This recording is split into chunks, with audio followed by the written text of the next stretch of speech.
see how it is, Eric. I see how it is. You're like, okay. Oh, now Annie? Okay, now I'll sit down. Please. Yeah. Oh, you guys are adorable, each and every one of you. I love it. I love it. So tell me about this project of yours. It sounds incredible, amazing, and I can't wait to hear everybody discuss all about it. Absolutely. So, yes. Okay, 1 second here. How are we doing here? Are we all okay? Good. Sorry, I'm just adjusting this thing. Sweet. Okay, we got everybody. Tech issues done. Okay, sweet. All right. So who wants to begin telling me about this incredible project? Yeah, I can start. I can lead off. So, you know, the film's titled Florian's Nights. It follows a group of firefighters who start a motorcycle club as a coping strategy for post-traumatic stress or post-traumatic stress injuries that they've, as a product of the job that firefighters do on a daily basis. And this has become, this was a 3.5-year long journey where I followed firefighters in New York, Detroit, Toronto, and Vancouver, some of the most iconic fire departments in North America. And we found that common bond that men and women on the job, there's this kind of connective link that leads to riding a motorcycle and the and all the positivity that does for one's mental health. So that's become the film Florian's Nights, and it's been an incredible 3.5-year journey. Very nice and beautiful. Jack, do you have anything you want to add? It was a pleasure to be involved with it from the outset. I was looking for a fire department motorcycle group to belong to. I was investigating it on the internet, found Florian's Nights, which I had a partiality to because I already had a tattoo that had St. Florian on it, and found that they were doing great work with a feeling that I already had, which was I felt like it was doing something therapeutic for me when I was riding my bike. Once I figured out that that's what their goal was anyways, to bring more attention to it, and then Pan came along and was making a movie about it, it all seemed to go in the right direction. Then we didn't look back from there. Beautiful. And what fire department are you a part of? City of Toronto. Very nice. And thank you for all you do. That's incredible. I have a big soft spot in my heart for all our first responders. So thank you for all you do. What about you two gentlemen? Well, I was North Van City, which is a smaller department over just across the ocean from Vancouver. I belong to the best fire department in the world, which is Vancouver. I'm not sure who's second, and I don't care. It's a labor of love. It was great to be part of this documentary, and it's been a really interesting ride up to this point. And how did you two get involved? Well, for me, I was counseling firefighters that had PTSD and PTSI, and I heard about this motorcycle group that was raising money for the charity that I was actually volunteering for. And I thought, what a fantastic idea. And I went to one of their fundraisers, met the guys, and they were doing exactly what I wanted to do. And basically, it was just a bunch of guys, that got together to help out their community. For myself, I was involved with the original CISD, Critical Incident Stress Debriefing team in Vancouver. And over the years, I guess I went to one too many calls where that CISD was going to kick in, and it led to the new phrase of the PTSD. And lo and behold, I became someone who was afflicted with PTSD, and I happened to run into the guys in the club who were at a bike show, a motorcycle show. We started talking, and they invited me to come out to one of their meetings, and next thing I know, I'm riding with the guys, and after that, I was a member of the club. So that's where I came from on it. Now I do have a question. You referred to it as PTSD, but I also heard it referred to earlier in the interview as PTS, or post-traumatic stress. What is the difference, and why is it two different ways that it's referred to as? I've always been very curious about that. And when I do the article, I want to make sure I refer to it correctly. Well, there's such a negative connotation with the word injury, like we're injured or we're broken or disease. So a lot of people have it, well, they would prefer it to be called a disease or an injury. It's kind of this exact same thing. It's just a different way of putting it.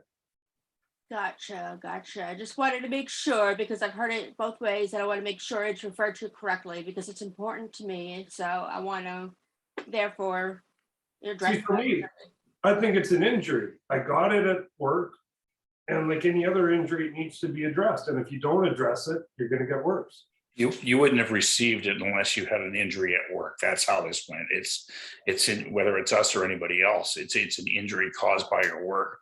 Because if you were just walking about doing some other job, that you would not have got the injury, and it wouldn't have led to PTSI. Gotcha, gotcha.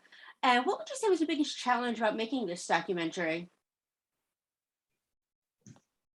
From my perspective or the perspective of the firefighters? Are you asking me? I'm asking all four of you. Okay, sweet. Well, I can just kind of chime in here. I think from my perspective, being someone who doesn't come from a first responder family, not in the fire department, I don't ride a motorcycle. I really didn't have much of a sense of either community coming in, and these are two very subcultures that are very passionate about their history, very passionate about their traditions. There's, decades and decades of customs that come with each of these subcultures. And so I was walking into the middle of that, and the two very opinionated subcultures as well. So, they do things a certain way, and I was kind of walking into that situation. So, we had to learn as we went along. The difficulty was that when you're riding along with the fire department is you don't necessarily have time to hem and haw about, some of the choices you make. So, we as a crew had to adapt very quickly, knowing that we're responding to emergency situations along with the fire department, but we can't get in the way. We have to be mindful of who we're filming. We have to be mindful of who's around us. Is my crew safe? Where are we? And all the while, our firefighters and their crews are saving someone's life. So, that was an interesting challenge. I think when it comes to the motorcycle community, it's a very diverse community. There's a lot of pride, a lot of traditional customs that come with it, and we had to learn as we went the do's and don'ts as you make a film within these communities. And by the way, there are motorcycle clubs, there are riding clubs, there are casual riders. Who wears a patch, who doesn't wear a patch, 3-piece, 2-piece. There's a whole list of things I had to learn over the last 3.5 years that made it quite an interesting journey behind the scenes as a filmmaker. But we love the way the movie came together. I think it respects all parties involved. And so we're really excited about that.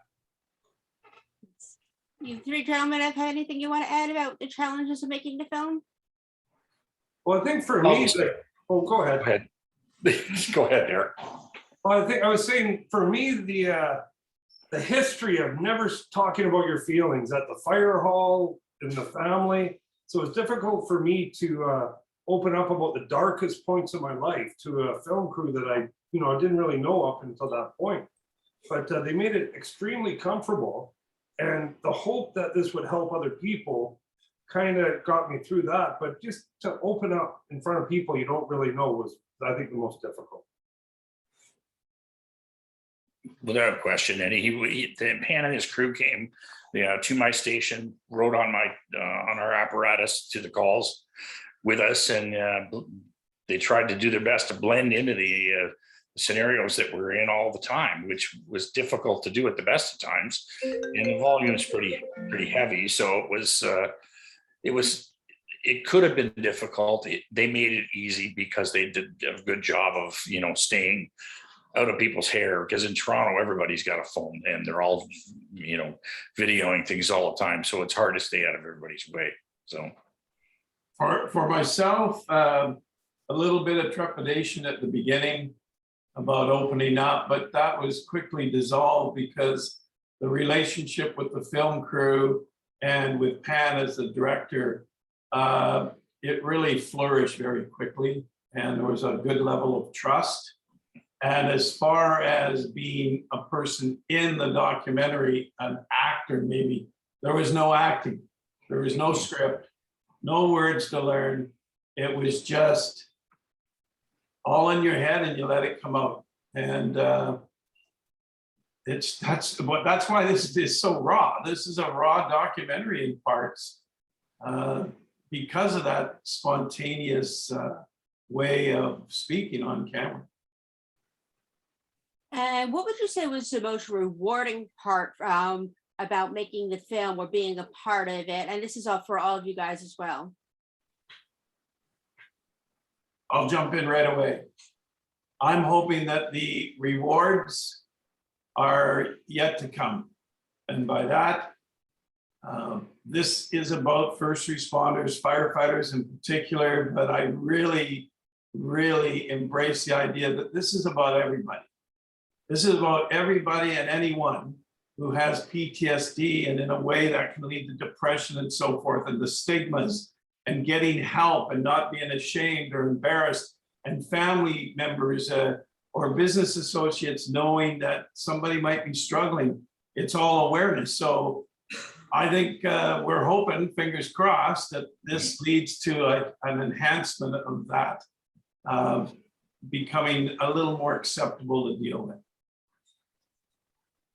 We believe it has. It's going to, and well said. It's going to be an eye opener for some. Some of our younger people that are on our crews are still the old story of trying to be quiet, and they're afraid to talk because the older ones might look at them in an odd way, and we're trying to say to them, no, that's not what we're saying. What we're actually saying is, if you feel a little bit awkward, you feel a little weird, reach out and talk to the person beside you. Let them know that there's something uncomfortable going on there, that you just felt different, couldn't sleep, or you couldn't wake up, one or the other, or drinking more, or whatever it is. See, if it helps at all, we believe that this will help in the future. We all do. So. Yeah, I agree with everything Jack said. Like, there's a culture in the fire hall. What I'm hoping is that this movie changes that culture. Like, I love being a fireman, but there's some of the stuff that we do that's just stupid. The self-medicating, not talking about it. Like, if we can get the people to watch this show, or like Jack said, when the young guys and gals, you know, they're not going to end up like, you know, me. Or me, or you. Do you have anything you want to add? Well, I think just as a filmmaker, you try to shine light maybe where there was darkness, and I think with both stigmas here, as it comes to, you know, mental health within the firefighting community, and also the stigmas that you know, plague the motorcycle community as well. You know, those two images, right? Wearing a uniform in a fire department, wearing, you know, a jacket with a patch in the motorcycle community. What do those two images mean to the public? And I found that maybe those two images and what they meant to the public wasn't clear. And so we made a film that brought in testimony from the groups. You know, the interesting thing about the movie is that 99% of everybody interviewed in the film is a firefighter, you know, and that to me was really important. It isn't, you know, somebody speaking on behalf of a firefighter or an expert here or a psychologist there. This is a movie about firsthand visceral testimony. My cameras take you to the front seat of both of these communities, uncensored. And now we can kind of clear up the some of the misperceptions as it pertains to, you know, who's in our fire halls and who's riding these bikes on the street, you know. So that's what I wanted to do with this movie. And I hope it helps audiences understand those individuals they're seeing on a daily basis. Wonderful. And have you guys considered maybe going on tour to different firehouses and speaking to the young people or even the older people about post-traumatic stress or anything like that? I would love that. You want to go on tour? Oh, well, you know, I might contradict you here, but I can say that for the Vancouver Firefighters Union Local 18, one of the oldest, well, in the continent, very, very proactive now. WorkSafe BC, I believe, and I can't confirm it, but I believe PTSD is now a compensable injury. That's right. So it's been recognized there, but there's still a ton of education and prevention techniques. Do I need to go to the fire halls? we have a tremendous union structure, and they're always right on top of this moving forward again. Yeah. What about you, Jack?